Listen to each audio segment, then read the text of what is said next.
Sports స్కూల్లో నేను ఆడని స్పోర్ట్స్ అంటలేదు. ఎవ్రీ స్పోర్ట్ అనే you name it, kho kho,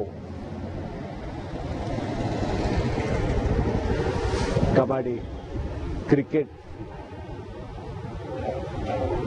జాలిన్ throw అని, డిస్క్ త్రో అని, లేకపోతే షార్ట్ పుట్, ప్రతి స్పోర్ట్లో ఫస్ట్ నా పేరు ఉండేది. నేను లేకపోతే స్పోర్ట్స్ ఉండే కాదు. ఇంకా కల్చరల్ యాక్టివిటీస్ అంటే సింగింగ్లో, డాన్సింగ్లో, అది యాక్చువల్గా ప్రైజ్లు మనదే. ఇంకా స్పోర్ట్స్లో నేను ఆడని స్పోర్ట్ లేదు, కానీ దేంట్లో ప్రైజ్ వచ్చేది కాదు నాకు. అంటే దేంట్లో కూడా 100% కాదు. క్రికెట్కి వెళ్ళేవాడిని, కూర్చొని అల్లరి అందరూ నేర్పిస్తుండేవాడిని.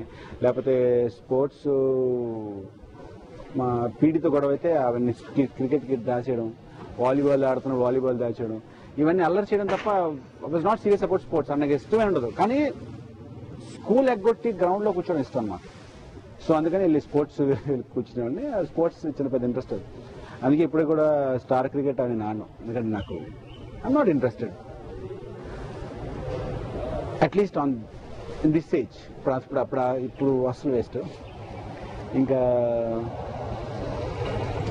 కాబట్టి నాకు స్పోర్ట్స్లో పెద్ద సర్టిఫికేట్స్ ఏమి లేవు. అంటే ఏదో తప్పుగా కబడ్డీ టీంలో ఆడితే టీంలో 10 మంది 12 మంది నాకు ఒక వచ్చేది.